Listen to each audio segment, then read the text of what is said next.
Hi, Brandon. Hey, Hannah. Sepio. What's up, listeners?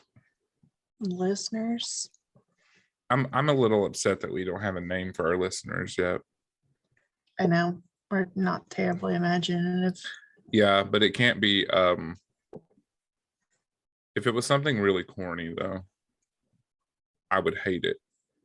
You know. Because you wouldn't want to say it all the time. Yeah, I hate when people say like such and such army. That's so stupid to me.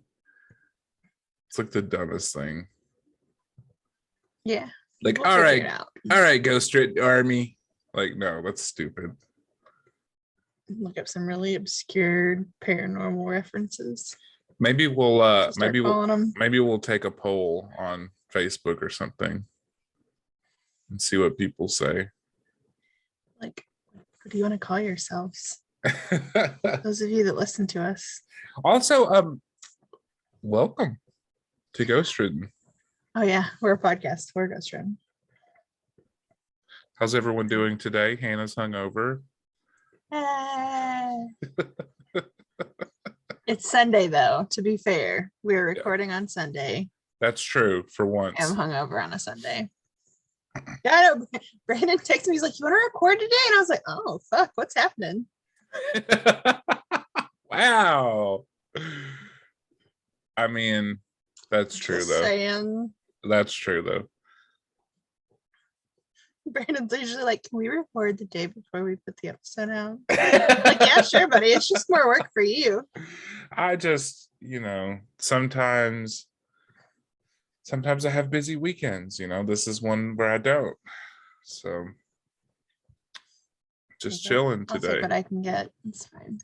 Wow. Look at you in your tight black t-shirt. Been all smooth. It's not that tight. It's pretty tight.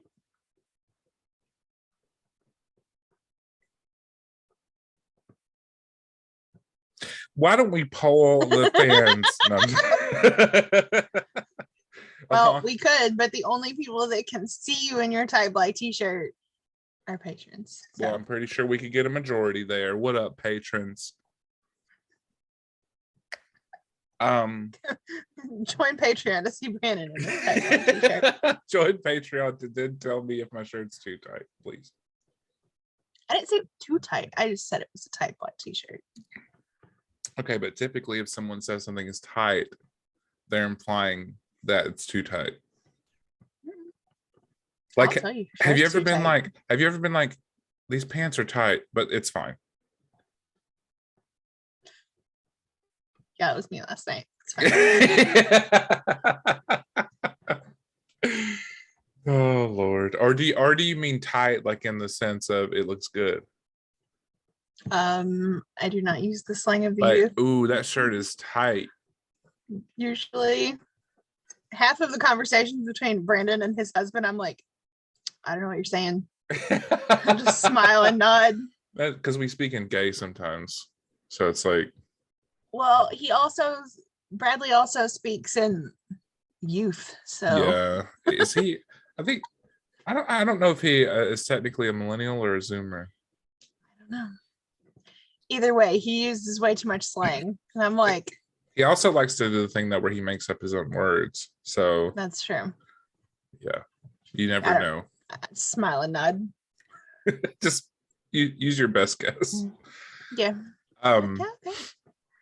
So I've actually the other day at work, I had to do some monotonous, repetitive shit like put some monitor mounts together, and I was like, while I do this, let me watch something. So I actually watched the new Halloween movie, Halloween Kills. Did you? Was it good? I personally liked it a lot. And the reason I did was because it seemed like a throwback to a lot of classic slasher movies that wasn't like hokey, because a lot of the times they're really campy about it and they're very tongue-in-cheek, but this was like serious. And I don't know, it did have a giant cliffhanger, so like if you don't like cliffhangers, then I could see why people were mad about it. But I thought it was great, but mainly because I love the first two movies a lot. We had them on VHS, and I used to wear those fucking tapes out. Well, our very Halloween obsessed friend Justin was not a fan, if I remember correctly. Yeah, I could see that.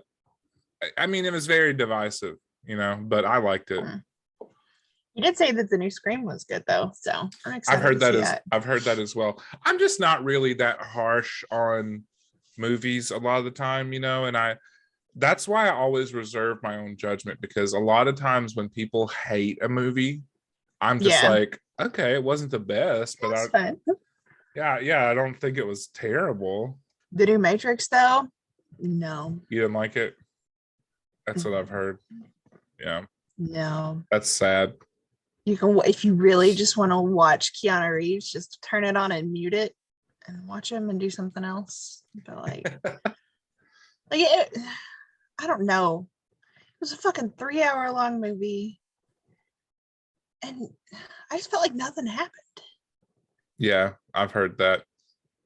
Like they get so into all this crap in the beginning, and you're like, oh, cool, and then you're like, what the hell just happened? Why? It was very cheesy. Was it? Not. I've also heard that there wasn't a lot of action in it either, comparatively. Not really? Yeah. Because that was a big thing with the original movies, Yeah. There are a couple of really cool scenes, but mostly you're just, I don't know. I think they tried too hard for the sense of nostalgia, and they fucked it up. I do, though. I feel like I've been kind of out of the horror movie game for a minute, so I'm trying to get caught up on some of the horror movies I've missed out on, because it is my favorite genre. So I think it's just a lot of the time I'm so disappointed by something not actually being creepy that it puts me off of watching other horror movies, I started watching the new Candyman, and then I loved it. Did you? Okay, then I'll watch it. I kept seeing people's comments underneath it that were like, this is terrible, this is blah blah blah. No, oh my god, it's fantastic. It's so good, and it's such a visually striking movie too, and it's so good. Then I will definitely. Me and Tyler and Carvel watched it, and we all loved it. So I will definitely. Where'd you all watch it on? Carvel bought it, I think. Okay. So yeah. Gotcha. Okay. Oh man, so good. Just fuck the comments. They're all wrong. It's a beautiful movie. The colors are amazing. It's fantastic. Okay. I will watch it. So yeah, welcome to GhostWritten, where we review movies. Review movies. Sometimes we talk about ghosts. Yeah. But listen, I'm going to make a conscious effort to watch more scary stuff this year. That's true. Because I've avoided it for the last couple of years because there's been a lot of terrible shit going on, and I have a really hard time watching things that might upset me when I'm already having a lot going on. And just, fuck it, I'm gonna use it as a way to escape. Yeah. Not real. Well, when you love horror movies too, though, it's very much like a comfort thing, Yeah. So yeah, let's do it. Let's watch some together too. Yeah. I can't wait. Okay. Hell yeah. Let's get into this. So today I'm going to talk about the Dock Street Theater. You've heard of it? No, I love a good spooky theater though. Yes, it is in Charleston, South Carolina. Nice. Yes. We've talked about that city quite a bit. Listen, there's some guy on, I guess he's on TikTok, that he works in an old theater, and he doesn't say which theater it is, but it's spooky as shit. Yeah. Oh, I've seen those where he'll walk out on the stage at night, and he'll pan his camera around. It looks like people are in the seats. Yes. Yeah. And one night he kept hearing noises, and he walks in and he looks up at the old owner's box, and there's definitely a person sitting there. Yeah. Yeah. Yeah. See, Yeah. Honestly, theaters to me are in the same kind of liminal space as hotels, where it just feels similar. It's hard to describe it. Agreed. But let me tell you a couple of interesting facts real quick. I'm taking a lot of this information from ghostcitytours.com. So the Dock Street Theater is actually not located on Dock Street, but on Church Street. Another fact about the theater is that at one time it was actually a hotel and is now the last surviving antebellum hotel. The building, originally known as Planters Hotel, was constructed in 1809 by Mr. and Mrs. Alexander Calder. Their endeavor was really more of a renovation of a cluster of buildings already located on site. The name of the hotel was an homage to its guests, as most of the people who stayed at the Planters Hotel were actually planters.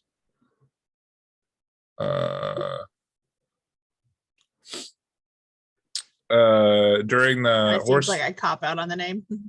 I mean, I don't know if what do we name it? I think we might have a lot of planters staying here. So, but listen, it's a good marketing strategy. Let's say that you build a hotel and you were like, I want rich people to come here, and you called it like the Millionaire's Resort. You know, not too fair, I guess. Gotta hate marketing.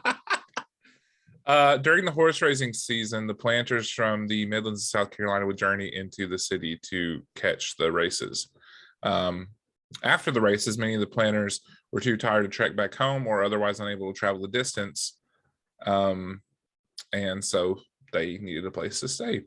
By the 1930s, the Planters Hotel was gone, and the building was basically not derelict, but was in a state of very intense disrepair. The city stepped in and began the process of restoring the structure as a joint project with the WPA, the Works Progress Administration. That's a weird name. Very specific.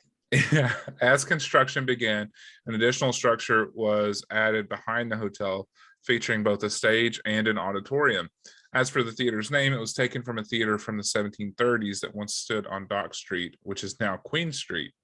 The original Dock Street Theater was the city's first ever theater. So for many Charlestonians, the Dock Street Theater is a symbol of the city and its people's enduring desire for life. The Dock Street Theater is more than historic, though. It is also one of the most haunted buildings in all of Charleston. Those who have passed by the theater at night have seen the ghosts of lost souls gazing out from the windows. Okay, let's go through the history. The construction of the original Dock Street Theater is believed to have commenced in the year 1735, with the grand opening taking place on the 12th of February in the year 1736. Its location was not far from the current address of the theater. The theater's first incarnation was short-lived. The exact cause of its demise isn't clear, but most believe it burned down in the Charleston Fire of 1740. While the Dock Street burned down, it was replaced with another theater which remained open for 40 years. When it closed down in the 1780s, it was shut down in large part due to the construction of a new and more grand theater just around the corner. Oh, rude. Right? Like, excuse me. Like, I'm going to build a theater. Let's do it right beside this other one. Wait a bit, Dick. Nearly 30 years later, in 1809, Planters Hotel was created by the Calders.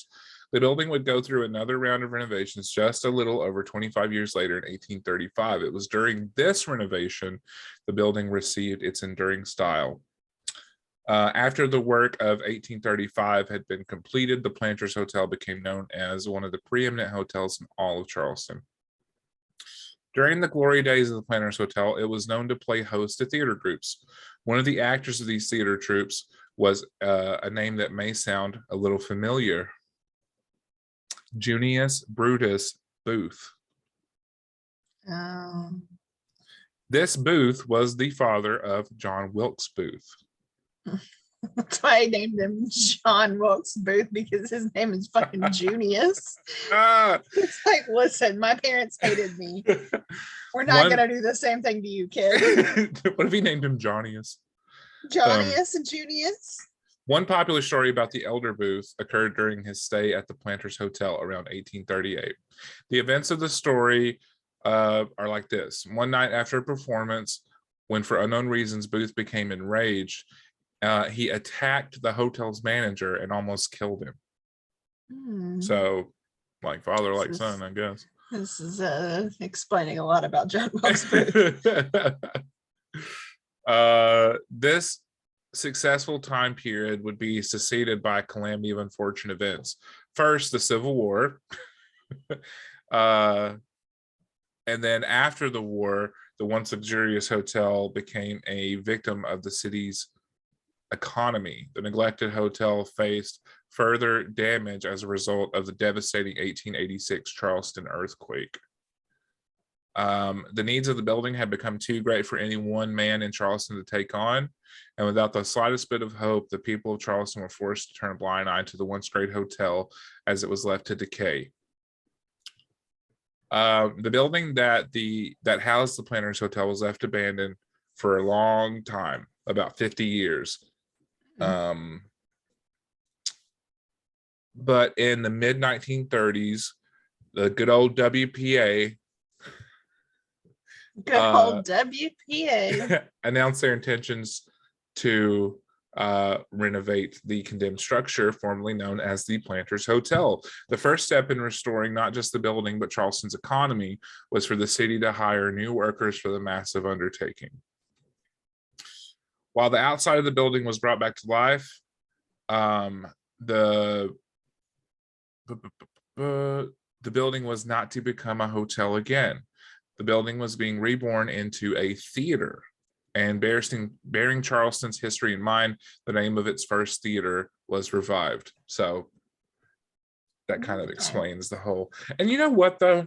I thought about this a lot in situations where things like this happen, which admittedly isn't too common, but if you have any kind of belief that there's power in a name, you know, you have to think that if you give a place the name of a much older place where obviously a whole lot of history happened, do you think any of that kind of hangs on? You would think so. I think it's just like an energy thing. You're giving a thing more power by naming it. Right. And you know what? I mean, I guess I could be getting into the realm of superstition, but like, even so, would you want to name a boat the Titanic and then just see what happened? You know what I'm saying? They're building another one. See what I'm saying? Like, I think they're calling it Titanic too, and everybody's like, "Oh, don't do that." I think there's a meme about it. It's like, it's fine. We've melted all the icebergs. No, but and that's what I was trying to say, that like superstition, like it's hard to quantify that, but you know, I have to wonder, and this isn't anything in the article, it's just, it come to mind as I was reading, and it's like, when you put the name of something old with history onto something that's already old, but you're kind of like transferring, I don't know, transferring properties of one to the other. I don't know. I agree. It's very like, I'm getting into the realm of a lot of hypotheticals here, but you know what I'm saying. Yeah. Like I said, there's always a power in the naming of things. Yeah. This part I was pretty surprised about. The theater remained open until the year 2007. When the building was forced to close temporarily for the renovations. 3 short years and $19 million later, on March 18th, 2010, the Dock Street Theater held its grand reopening, to the delight of all Charlestonians. It's a lot of money to invest in this theater. And it is it's still open today. They still put on shows there today. So let's get into the real reason why we're here. Is Charleston one of those places that you can't tear down historic buildings to develop, though, that you have to use what's existing? Because there are a few older cities that are like that. You can't tear down the historic home to develop. You have to work with that building. You can build Possibly. around it, Yeah, but you can't. that would be cool. I just saw something earlier on TikTok where this guy goes around New York and like finds these things and then like delves into the history of them. And there's Mhm. like an auto repair place with like this really cool arch thing behind it. And it was like once the grand entrance into this dude's estate that like went up to this mansion. And even though they like tore down the mansion and like built apartment buildings there, they kept the arch. That's crazy. Yeah, it's weird. I'll have to send it to you. So we're going to talk about the spirits. With nearly 350 years of history under its belt, the city of Charleston lays host to countless ghosts. Some of the city's most infamous lost souls can be found at the historic Dock Street Theater. Guests at the theater have claimed to see spirits roaming about, sightings of ghostly shadows in the rafters, and apparitions on the stage. Many are left to wonder just who these ghosts were. While there have been numerous sightings throughout the building's long history, there are two particular spirits that have been seen more than any other ghost. And one of those is good old Junius. Junius. Oh, Junius. One of the two spirits is believed to be Junius Brutus Booth, the father of the infamous presidential assassin. No What one a is fucking name. Like, I can't get over it. Junius Brutus Or Booth. his parents, the Romans? Like, what?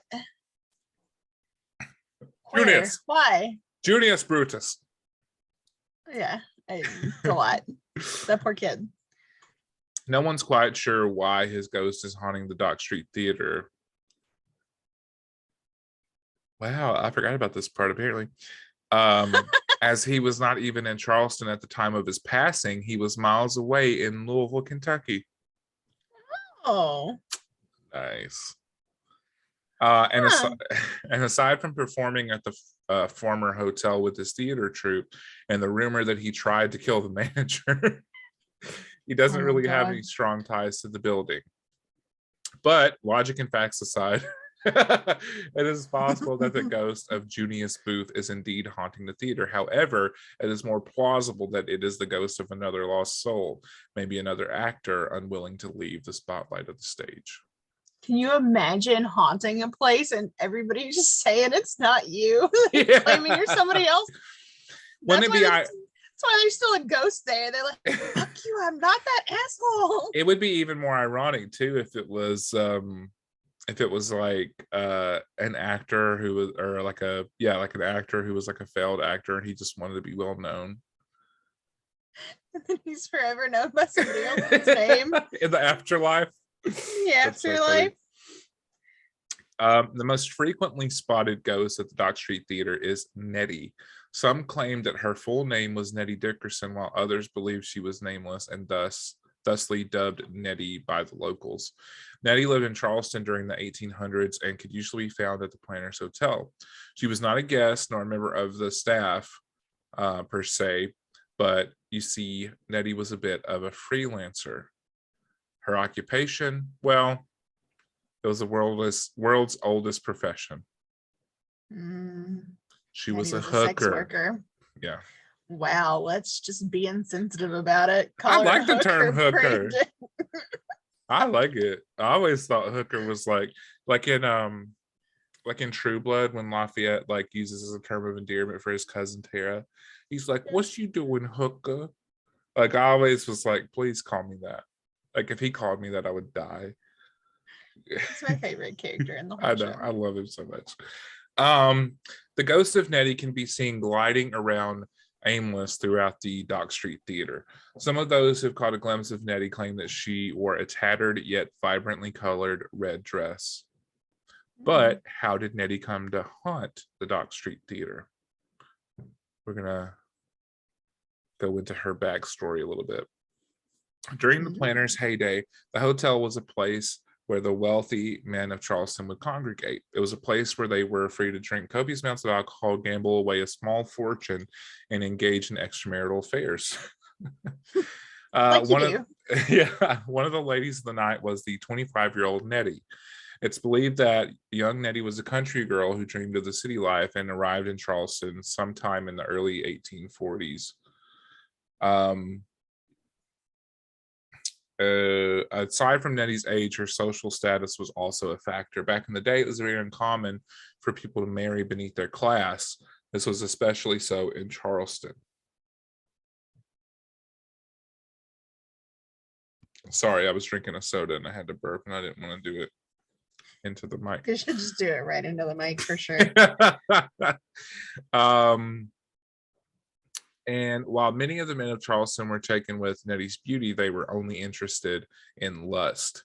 Her dreams of a better life, dreams of happiness, and love now crushed, Nettie began looking for work. Nettie became a clerk at St. Philip's Episcopal Church. She took the job well, got along with the priest, but nonetheless, she felt like she didn't belong, and she knew she would never be truly accepted into Charleston's high society. Nettie grew tired of trying to get ahead in Charleston and quit her job despite the priest's efforts to sway her from doing so. With the money she was able to save from her job at the church, she went to one of the most upscale stores in Charleston and bought the most expensive dress they had, a gorgeous red dress. With her new red dress, she entered the Planters Hotel with the very intent of catching the eye of a man. With her new mindset, looks, and red dress, she adapted well to her new profession. As you can, it says here, I guess she wasn't very discreet. She would continue to go to church every Sunday, and whenever one of the women, many of whom's husbands were Nettie's customers, would cast aspersions or give her an ugly look, she would audaciously confront said woman and her husband. Oh, wow. I love her. Yeah, Nettie's pretty amazing. Bitch. As you can imagine, Nettie's lack of discretion cost her a lot of customers, and she quickly became penniless. Distraught, she snapped and went out to the second floor balcony of the Planters Hotel while in her red dress and stayed out there despite a brewing storm. She began shouting out disparaging remarks against Charleston's high society. The priest who still cared for Nettie rushed out onto the street and tried to reason with her. It is said that she then hollered down to him, "You can't save me." And as fate would have it, a bolt of lightning struck her and killed her. Oh. While the Planters Hotel is gone, Nettie's spirit can still be seen at the Dock Street Theater, red dress and all. Oh, Nettie. Yeah. What a badass way to go out, though. Right. So yeah, that's the two big ghosties there at the Dock Street Theater, and like I mentioned earlier, it is open to this day. You can go there and watch a show. I don't know if they do ghost tours. I would assume that they do, because they would have to, right? Yeah, they would have to. Because it's an obligation at this point. Well, theater people are eccentric as fuck too, so it's true. They definitely know about it. Yeah. Theater people are as eccentric as fuck, Brandon. Listen, a lot of my people are theater people, so I'm allowed to say that. I used to be theater people back in the day. I should have stuck with it. I'm very dramatic. Your loud ass, I can't imagine. Oh, Brandon. Rude. Well, it's true though. So yeah, Dock Street Theater. If anybody listening has ever been there or had any kind of experience, we would love to hear about it. Yes. And that's, I feel like we mention it on every episode, but it kind of goes without saying that, like, if you've had an experience at any of the places that we mentioned, please tell us about it, because a lot of the time, Hannah and I both get really excited about the places we're talking about when we're talking about them, and then we kind of forget about them. Not forget about them, but we have to make room in our brains for the next place. Yeah. So you kind of forget a little bit of the creep factor of these places after you've talked about them. So it'd be cool to hear someone else's, experience. This place is so pretty. It really is beautiful. And I think that speaks a lot to the restoration they did to it, because they kept it in kind of the original, they kept the original facade of the place when they renovated it. Yeah. Also, if you just work in a spooky theater or something, please tell us about that, because theaters are fascinating. But Hannah, where would I send my story to? You can send those stories to us through email at ghostwrittenpodcast@gmail.com or any of our social medias, Facebook, Twitter, or Instagram at GhostWrittenPod. We also have Patreon, which we've already mentioned, because shameless plug. Yeah. So if you want some bonus episodes or you want to see some video of our episodes, you can go to patreon.com/ghostwritten. Give us a little follow. We're pretty cheap. 2 tiers, $3 and $5. We are cheap. We are cheap. Yeah. It's fine. But I think we're pretty close to getting another listener stories episode, which are always fan favorites. So send us your stories. And if you don't want to type it all out, you can send us an audio file if that would be easier for you. Brandon and I are still looking into the possibility of getting like a voicemail or something for you all to be able to send your audio files to, because we know that makes it a lot easier than sitting down and typing out all that. A lot of people don't have computers anymore. They just have laptop or phones and stuff, and that's a lot. So we understand. Send us an audio file. We will gladly take that. Yeah, and especially like we mentioned before, in the case of maybe an older relative, they don't want to type everything out. Just hit record on your voice memo on your phone or something, and just record it and send it to us. Yeah. Ask those lovely people some good questions and tell us all about it. Absolutely. But with that, I think it's spooky outro time. Ooh.